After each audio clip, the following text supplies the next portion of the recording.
Welcome, peoples. Welcome to our Shiv Consultancies YouTube channel. आज 5 जून है, world environment day. सो आज हम आपसे शेयर करेंगे टिप्स या फिर कुछ पॉइंट्स जो हमारे हाउसिंग सोसाइटीज के लिए भी एप्लीकेबल है।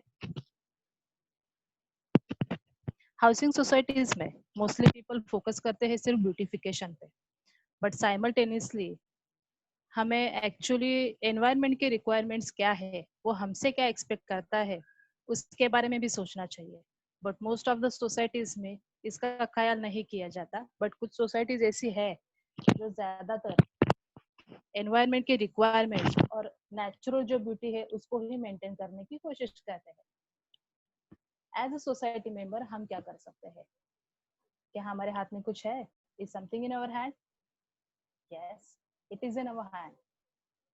क्या कर सकते हैं हम ऐसा कर सकते हैं कि we can plant medicine trees in our society garden.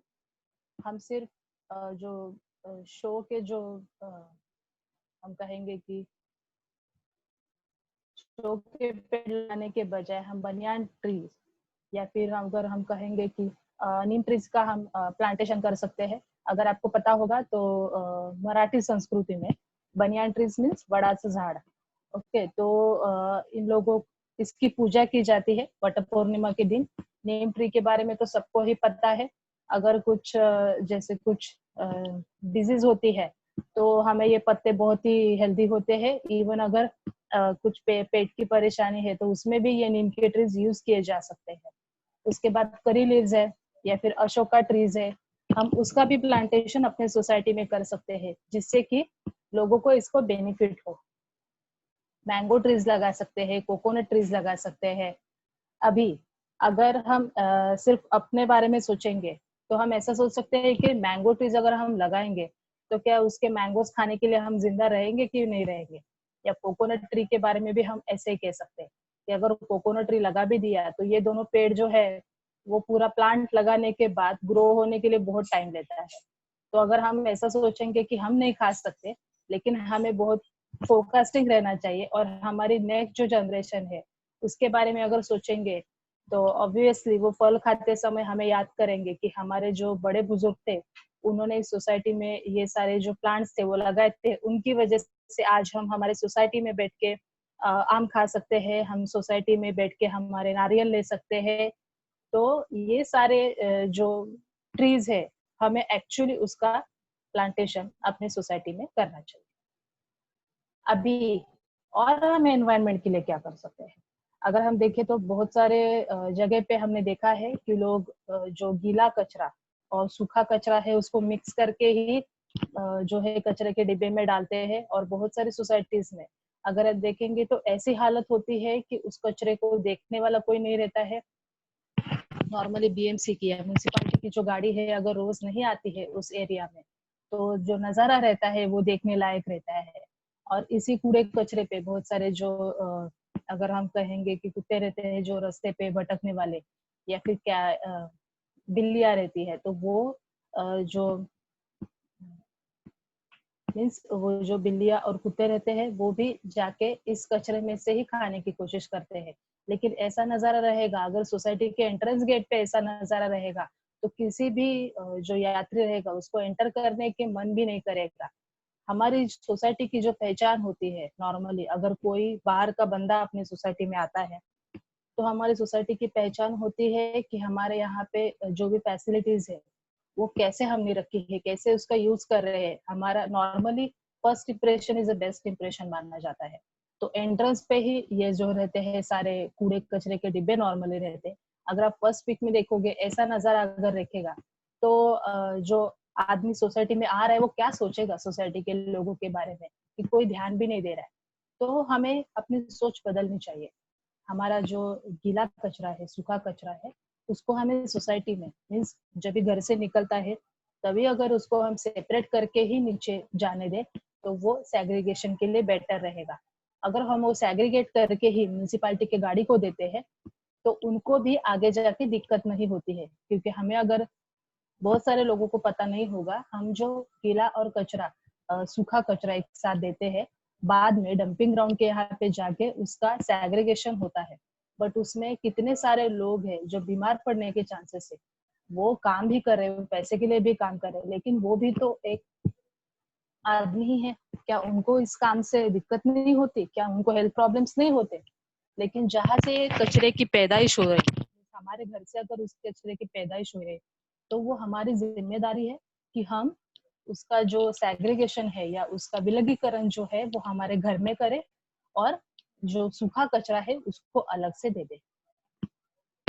तीसरी चीज ये एनवायरनमेंट हमसे एक्सपेक्ट करता है कि अगर आप देखोगे तो इतने सारे डंपिंग ग्राउंड्स है, मुंबई में है, पुणे में है, बहुत सारे, हर एक सिटी में मीन्स ये सारे डंपिंग ग्राउंड्स रहते हैं। लेकिन एक डंपिंग ग्राउंड के बाजू में कोई भी रहना नहीं चाहता, क्योंकि इतनी गंदी स्मेल आती है जिससे बहुत सारे डिजीज का क्रिएशन होता है, या बहुत सारे अगर हम कहेंगे कि रोगों को आमंत्रण दे देते हैं। इसके लिए जहाँ पर भी ये डंपिंग ग्राउंड्स रहते हैं तो लोग हमेशा उसके लिए कंप्लेंट करते हैं म्यूनिसिपालिटी को कि हमारे यहाँ से डंपिंग ग्राउंड को हटाया जाए। लेकिन जो कचरा हमारे घर में ही तैयार हो रहा है, वही तो सब इकट्ठा करके इस डंपिंग ग्राउंड में जा रहा है। तो जो कचरा अगर हम पैदा कर रहे हैं, तो क्या उसका जो यूज है, या फिर उसका जो हम कहेंगे कि उसको खत्म करना, वो भी तो एक हमारी जिम्मेदारी होती है। तो इसके लिए एक ऑप्शन है कि कंपोस्टिंग अगर सोसाइटी में हम करना शुरू करें, या फिर कंपोस्टिंग करने वाले किसी ऑर्गेनाइजेशन से अगर हम टाइप कर ले, तो ये जो सारा गीला कचरा है वो कंपोस्टिंग करने के लिए चला जाता है। Composting is actually very easy. अगर किसी सोसाइटी में, बड़ी सोसाइटी है जहाँ पे बड़ा कॉम्प्लेक्स है, 4 विंग से ज्यादा विंग्स है, जहाँ पे अगर कोई कोई सोसाइटीज ऐसे होते हैं जहाँ पे 500 से भी ज्यादा फ्लैट्स होते हैं, बहुत सारे विंग होते हैं, तो इस सोसाइटीज में जो रोज इकट्ठा किया जाने वाला कचरा है वो हो सकता है 100 किलो से भी ज्यादा हो। अगर उनके पास प्लेस है, अगर उनके पास उतना रेवेन्यू है, तो हमारी रिक्वेस्ट यही रहेगी उन सोसाइटीज को कि वो कंपोस्टिंग जो है वो अपने सोसाइटी में ही बनाना शुरू करे। वो वेरी इजी है, इवन गवर्नमेंट भी इसके लिए सब्सिडी देती है। तो इस डंपिंग ग्राउंड पे कचरा फेंका जाने के बजाय अगर हम उसका कंपोस्टिंग कर दे, तो उसका जो खाद निकलेगा वो भी हम बेच सकते हैं। ये सारे नेक्स्ट स्टेप्स है। लेकिन जितना कचरा हम पैदा कर रहे हैं, बट अगर उसको हम अपने ही एंड में खत्म करने की कोशिश करेंगे, तो एनवायरनमेंट ज्यादा हैप्पी रहेगा हमसे। और हम क्या कर सकते हैं? सोचिए क्या कर सकते हैं हम। बहुत सारी चीजें हैं जो हम कर सकते हैं। जैसे और एक एग्जांपल है कि हम पेपर का जो उपयोग है उसको हम कम कर सकते हैं। अगर हम देखेंगे तो सोसाइटी में जो मेंटेनेंस बिल्स आते हैं वो पेपर बिल्स आते हैं नॉर्मली, और हर महीने का जो बिल इकट्ठा होता है हमें पता भी नहीं रहता है कि वो कहाँ पे रखा जा रहा है। वो कुछ लोग हैं जो उसको मीन्स ऑर्गेनाइज करके रखते हैं, स्पेशली फाइल्स में फाइल करके रखते हैं। लेकिन कुछ लोग जो है वो खो जाता है उनका बिल। 1 महीने के बाद अगर आप देखने जाओ तो सेकेंड महीने में भी उनका बिल उनके हाथ में नहीं रहता है। तो नॉर्मली वापस वो सोसाइटी से बिल की डिमांड करते हैं कि हमारा बिल कहीं खो गया है। तो ऐसे जब भी हम मीन्स एक्सेस यूज करने लगते हैं पेपर्स का, कभी सोचा है हमने कि इसके लिए एनवायरनमेंट पे क्या इफेक्ट होता होगा? तो इसके बजाय अगर हम ई मेंटेनेंस बिल को प्रेफरेंस देने लगे, अभी अगर हम कहेंगे तो 70 से 80% लोग जो है वो एंड्रॉयड फोन का इस्तेमाल करने लगे हैं। और एंड्रॉयड फोन में ईमेल्स के ऑप्शन तो इजीली रहते ही है, जीमेल हो गया या ईमेल हो गया, अगर आपका किसी भी साइट का ईमेल है तो ये सारे ऑप्शंस रहते ही है। तो इसमें अगर हम ई मेंटेनेंस बिल को ही प्रीफर करने लगे, तो ये पेपर बिल जो है उसका यूज ही नहीं होगा। और अगर यूज खत्म हो जाता है ना, या यूज रिड्यूस हो जाता है, तो बाय डिफॉल्ट उसका क्रिएशन भी उतना ही कम हो जाता है। तो पहले तो हमें उसको यूज करना कम करना चाहिए, ताकि उसका क्रिएशन भी कम हो, और हम अननेसेसरी जो ट्रीज उसके लिए कट किए जाते हैं उनको हम बचाएं। अगर भाइयों आपको पता होगा तो स्कूल में भी ये सबने सीखा है कि ये जो पेपर का जनरेशन होता है उसके लिए बहुत सारे पेड़ काटे जाते हैं, लेकिन इंसान उतने पेड़ लगाता नहीं है जितने कट कर रहा है। तो ये नेचर का एक हम दुरुपयोग तो कर ही रहे हैं, लेकिन हम उनके ऊपर अत्याचार भी कर रहे हैं। तो वो सोच रख के हमें उस जो अनवांटेड कटिंग हो रहा है, या फिर अगर हम अननेसेसरी पेपर्स को यूज कर रहे हैं बहुत सारा जो है, फिर हम लोग रद्दी जमा करके बाद में उसको रद्दी के भाव में बेच भी देते हैं। लेकिन हम अगर उसका पेपर का यूज ही कम कर रहे, न्यूज़पेपर अभी जहाँ पे सीनियर सिटीजन है हो सकता है, उन लोगों को पॉसिबल नहीं होता है, तो उन लोगों को हार्ड कॉपी चाहिए या रोज पेपर आता है तो ये अच्छा लगता है। अब लेकिन यंग जनरेशन से या मिडल जनरेशन से हमारा यही रिक्वेस्ट रहेगा इस चैनल के थ्रू कि आप अगर, जैसे मैंने कहा कि ई मेंटेनेंस बिल की जगह हम ई पेपर भी पढ़ना यूज करेंगे, तो वो अननेसेसरी जो पेपर का कंजम्पशन हो रहा है या अननेसेसरी जो इतने न्यूज़पेपर्स बनाए जा रहे हैं, उसका जो है वो अगर हमारा यूज कम हो जाएगा तो अननेसेसरी जो कटिंग है उसको भी हम बचा सकते हैं। अभी इस केस में लोग ऐसे सोच सकते हैं कि अरे अगर वो पेपर का जनरेशन ही नहीं होगा तो लोगों को मीन्स जॉब कैसे मिलेंगे, लेकिन ऐसा नहीं है। इसमें सिर्फ जो पेपर डिस्ट्रीब्यूशन जो होता है वो हार्ड कॉपीज का डिस्ट्रीब्यूशन होता है, लेकिन अभी लोग बहुत सारा एडवांस हो रहे हैं, एडवांस टेक्निक्स आ रही है, तो इसमें वो लोग भी ऐसे एडवांस टेक्निक्स को यूज करके उनका जॉब प्रोफाइल को और भी एक नेक्स्ट लेवल पे लेके जा सकते हैं। और अगर हम डिजिटल वर्ल्ड से कनेक्ट होने की कोशिश करें तो ये जो नेचुरल रिसोर्सेस है उनका जो वेस्टेज हो रहा है, जहाँ पे अगर हम कहें कि जरूरत एक अलग चीज है कि रोज हमें एक पेपर चाहिए या महीने में हमें एक बिल चाहिए, लेकिन हमारी जो गंदी आदतें हैं उसकी वजह से हम उसको अननेसेसरीली ज्यादा यूज करते हैं, जो बाद में जाके एक क्षण के बाद जाके वो वेस्टेज ही हो जाता है। तो अगर हम देखेंगे तो फॉर एग्जाम्पल अगर हम देखेंगे तो अगर हम एटीएम में कैश भी विड्रॉ करने गए तो हमें एक डिस्प्ले जो बोर्ड है उस पर एक मैसेज आता है कि do you want receipt of this transaction. अगर हम उसको यस करते हैं तो क्या भाइयों, क्या वो रिसिप्ट आप आपके जेब में रखते हो, क्या उसको आप संभाल के रखते हैं? नहीं रखते हैं। नॉर्मली हमें क्या करना होता है, बैलेंस कंफर्म करना होता है, तो उसी के लिए हम वो उसको यस कर देते हैं। बट अगर हम नो भी कहेंगे तो भी वो बैलेंस हमें दिखने ही वाला है। तो हमारी यही रिक्वेस्ट रहेगी कि जो अननेसेसरी जहाँ पे ये पेपर का कंजम्पशन हो भी रहा है तो हम इसको रिड्यूस कर सकते हैं अपनी आदतों को थोड़ा सा बदल के और डिजिटल वर्ल्ड को कनेक्ट होके। अभी नेक्स्ट जो प्रॉब्लम है, बहुत सारे लोग हैं, बहुत सारी सोसाइटीज है वो जो फेस करती है, वो दिक्कत रहता है पानी की कमतरता। लेकिन ये जो बारिश होती है 3 महीने हो या 4 महीने हो, किसी किसी जगह पे 3 ही महीना हो जाती है, किसी किसी जगह पे 4 महीने के बाद भी बारिश होती ही रहती है। लेकिन ये जो बारिश का पानी आता है उसको हम कलेक्ट कर सकते हैं। उसको कलेक्ट करके अपनी सोसाइटी में, अगर मैंने आप फर्स्ट इमेज देख रहे हो तो ऐसे बहुत सारी सोसाइटीज है जिसने इसको इम्प्लीमेंट ऑलरेडी कर लिया है। सिर्फ उसमें क्या होता है कि वो रेन हार्वेस्टिंग के लिए हमें कुछ थोड़े से इंस्टॉलेशन करनी पड़ती है। मीन्स ऊपर जो हमारे छत पे या हमारे टेरेस पे जो भी पानी आ रहा है उसको एक पाइप से इकट्ठा करके आइदर वो टैंक में डायरेक्टली छोड़ा जा सकता है, या फिर उसके लिए नए टैंक्स जो ऑलरेडी इंस्टॉल टैंक्स थे आइदर उस टैंक्स में छोड़े जा सकते हैं, या हमें एक दो टैंक्स उसके लिए अलग से रखने पड़ते हैं। कोई कोई लोग तो उसके लिए ड्रम्स भी यूज करते हैं, 210 लीटर के जो ड्रम्स रहते हैं उसको इंटरनल पाइपिंग करके ऐसे 8 से 10 ड्रम लगा देते हैं कि जो करके अगर वो बारिश का पानी इकट्ठा होता भी है तो वो एक ड्रम अगर कंप्लीट हो जाए, फुल भर जाए, तो वो बाय डिफॉल्ट सेकंड ड्रम में जाना शुरू हो जाता है। आइडियाज तो बहुत है, सॉल्यूशन भी बहुत होते हैं, लेकिन उस सॉल्यूशंस पे हम सोचना चाहिए। अगर हम सोचना शुरू करेंगे तो उस पे हमारे एक्टिंग भी चालू हो जाएगी। तो ये रेन वाटर हार्वेस्टिंग करके या रेन वाटर का कलेक्शन करके भी हम पूरा साल पानी को यूज कर सकते हैं। और अननेसेसरी जो टैंकर्स मंगा रहे हैं या जो सिचुएशन अगर आप सेकंड वाले पिक में देख रहे हैं तो ऐसी सिचुएशंस को हम अवॉइड भी कर सकते हैं। और हमारी एक जिम्मेदारी है कि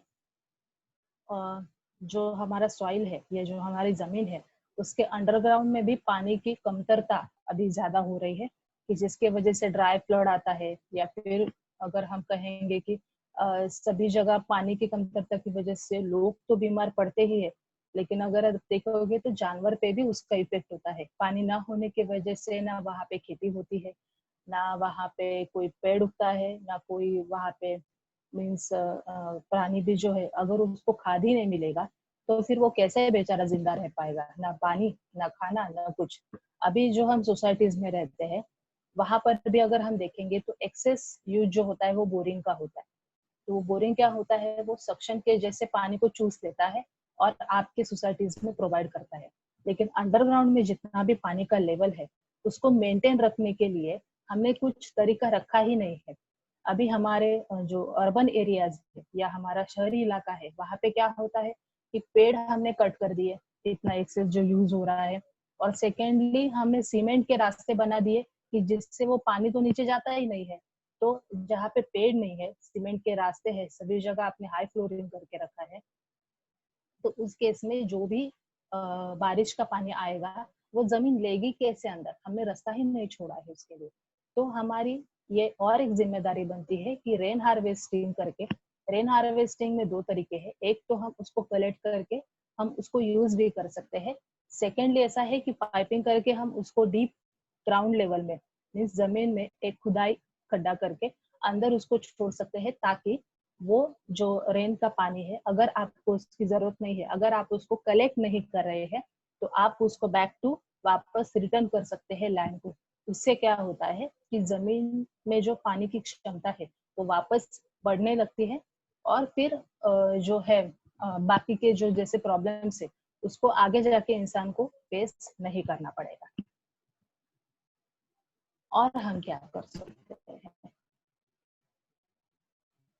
देखा जाएगा तो बहुत सारे वेस्टेज हम करते हैं।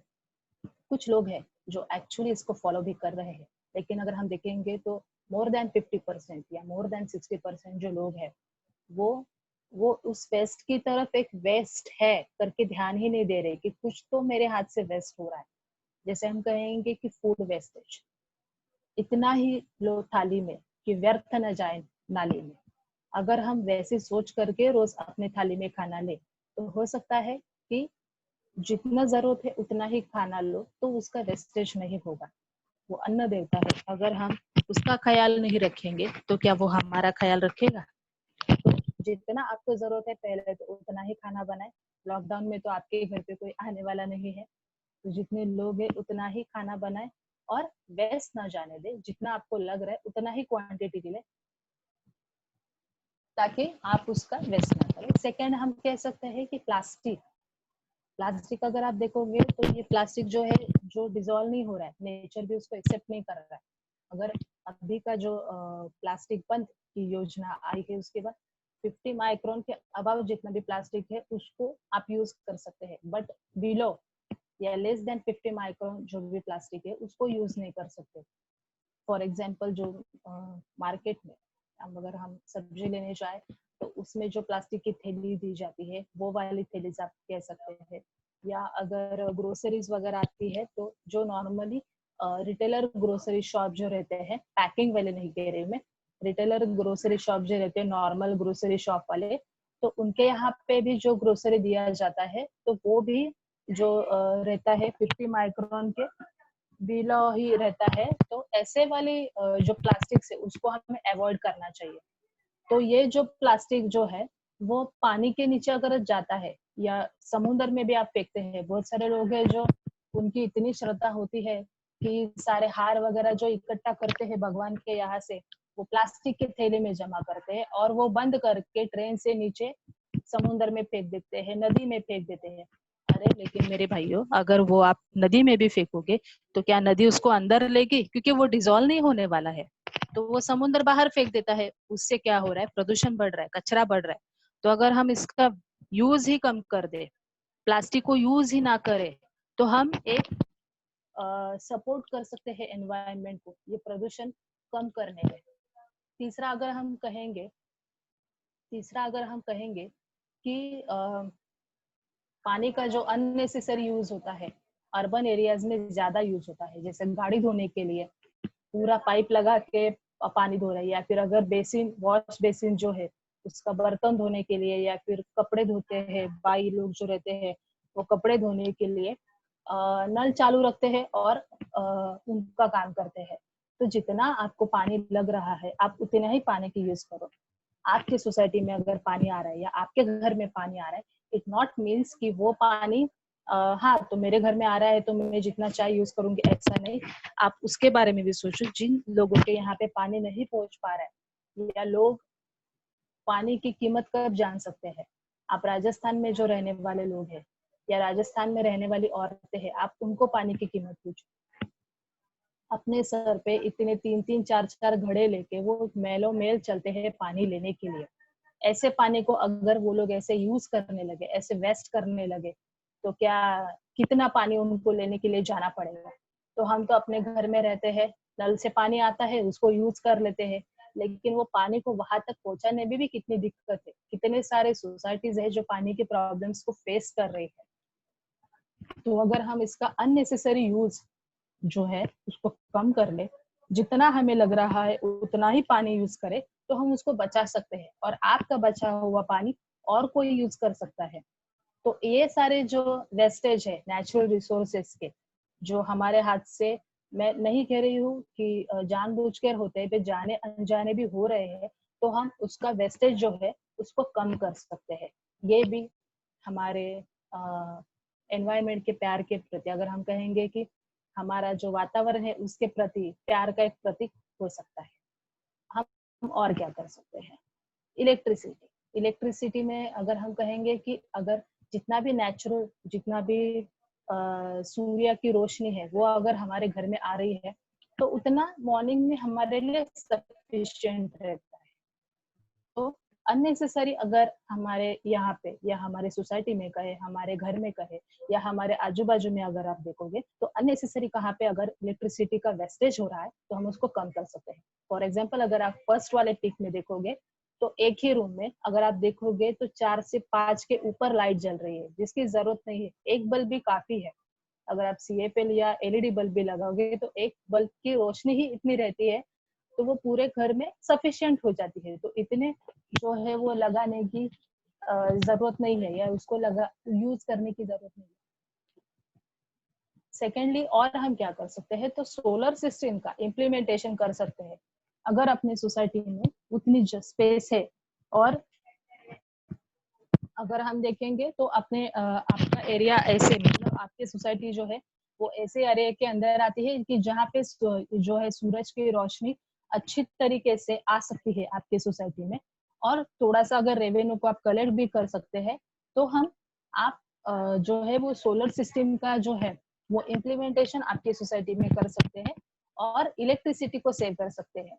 इससे अगर आप देखोगे तो सोलर सिस्टम से अगर आप पानी को गर्म कर सकते हैं। फॉर एग्जाम्पल अगर मैं आप सबके लिए एक एग्जाम्पल बताऊं, तो शिरडी का जो टेम्पल है वो बहुत अच्छा उदाहरण है इसके लिए।